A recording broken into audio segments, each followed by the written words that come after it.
Hi friends, Deirdre here, All Things Art and Books. How you doing?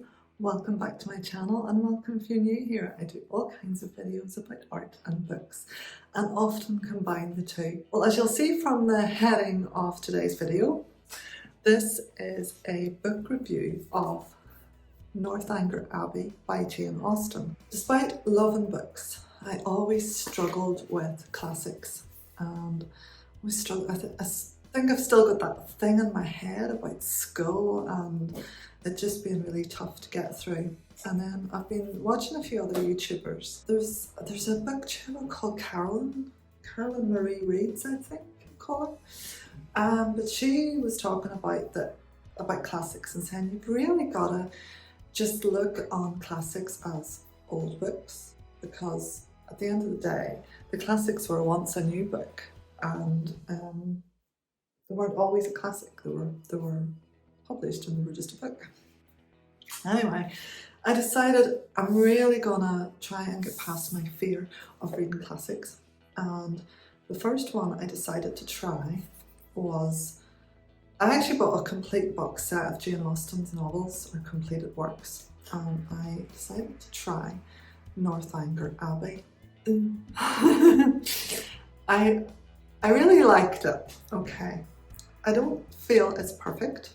Now I have heard that it's not her it was the first book she wrote, and I've also got to bear in mind that it was the first book she penned and she penned it when she was only 18. So the woman was a genius. But it's not perfect in my opinion. By the way, these are just my opinions and what I gleaned from it. I'm not reading a lot of notes about the classics because I feel that sometimes there's a lot of spin and put in things and it's not what the author intended at all. They're just writing a story at the end of the day. And you get all these literary critics going into very, very deep themes and subjects, and that's not really what I'm wanting to do. I'm just wanting to read a book, a story, and deciding whether I like it or not, no matter whether it's a new book or whether it's a classic. So Northanger Abbey follows our heroine, a girl called Catherine Morland, who's only 17. And she goes with her friends, the Allens, to the Bath Society. And this is set in the late 1700s kind of thing. And it's all about that. I loved the whole thing, the kind of social interactions and the social power play and matchmaking and, you're taking a turn about the room, see if you get noticed, all this kind of thing. I think Jane Austen shows how well she was able to get into the minds of people and what made them tick, and the whole social power play. She was very good at just latching on to the way people tried to better themselves in society, and that really comes into play in this. I loved all that, and there's some horrendous characters. I mean, you just there's just some not very nice characters in it, but there's the main character, Catherine, is very endearing. A wee bit naive, but she's only 17 and we go with her and her quest really. It's a mild romance, it's a mild love story. I'd say this love story itself is sort of secondary to all these kind of social interactions that's going on. We actually don't get to Northanger Abbey. I think this book was originally entitled Lady Susan, and we don't get to Northanger Abbey itself until about well over halfway through the book. And once we got to Northanger Abbey, it all got a wee bit weird. This is just a bit strange. Catherine Morland, the main character, she is obsessed with novels, and apparently reading novels in those days was considered a bit frivolous. And she gets to Northanger Abbey and she lets her imagination run away with her, and that all got a bit weird. Now, having said that, apparently Jane Austen wrote Northanger Abbey as a kind of a satire, and she was kind of like poking fun of the Gothic novels of the day. So if you read that with that in mind, you you kind of get it, but it still wasn't perfect, that bit for me. It was a bit disjointed and it didn't really fit with the rest of the story. I felt, having said that then, the book got, for me, a bit better towards the end. So all in all, I would give it about a 3.5 out of 5 stars. And I am looking forward to reading the rest of her stories, because you can see there are bits of this book that are so good. And my goodness, that she writes such long sentences for such a short book. She writes such long sentences. Some of the sentences in this book goes on for half a page and you're like, what?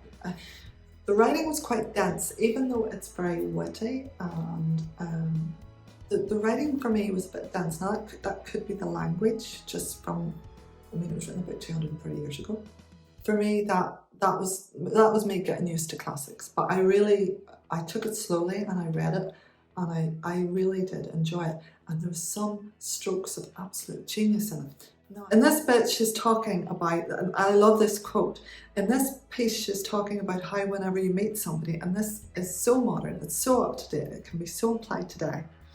Whenever you meet somebody in a social situation, how she says it's almost better to appear less knowledgeable than the person you're trying to impress, or the person you're trying to form an attachment with or a friendship with, because what she's saying is, if you appear more knowledgeable than them, that actually pushes them away. So if you, especially as a woman, come with knowledge, you're better hiding it. And the way she puts this is just, it's like she nails it.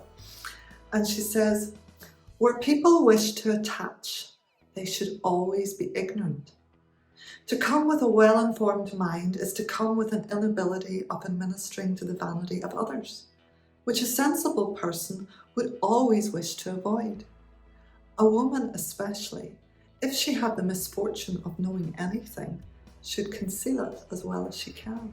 And it's just so insightful that people don't like to think of the other person as being more knowledgeable than them, and if they think they are, they'll clear up, basically. So I love that. There was also a very interesting chapter, chapter 13. There's like a group of characters, and they're all in chapter 13, and I'm not going to read it or anything, but they all display narcissism and bullying tendencies. And that is so insightful and so modern and brought up to date, and you can really, if you read that chapter, you're like, oh no, that's terrible. But it goes on and it goes on today, and it's so, you can see how somebody's mind can be just completely browbeaten, and chapter 13 is such a great illustration of that.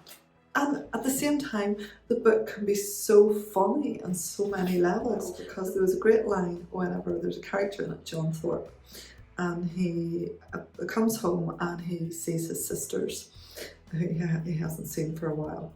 And it's just so funny. He just says, on his 2 younger sisters, he then bestowed an equal portion of his fraternal tenderness, for he asked each of them how they did, and observed that they both looked very ugly. She just says it as it is, you know, and just thought, it's just so funny, and it's delightful, and it's a lovely story. Not perfect, it's not the perfect novel, but that for me, there was absolutely, her insight into the human mind is astounding, and especially whenever you consider she wrote it at the age of 18. My first dip into the world of the classics, I really enjoyed it. Not perfectly, but I would give it Northanger Abbey by Jane Austen a solid 3 out of 5 stars, and there was flashes of genius in it, way 5 stars and above. So I'm really looking forward to getting into more of the classics and to more of Jane Austen especially. I'm still working on the last of my Narnia series. I've been struggling a bit. I had actually made a video.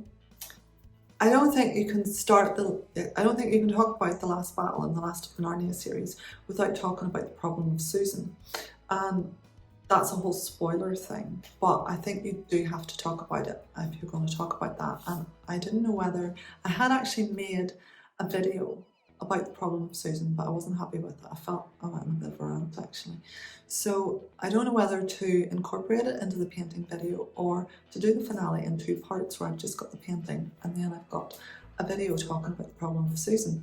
So I'm still working on that, but it should be coming very soon. In the meantime, I'll just keep painting and reading, and I'll see you again very soon. Okay guys, bye.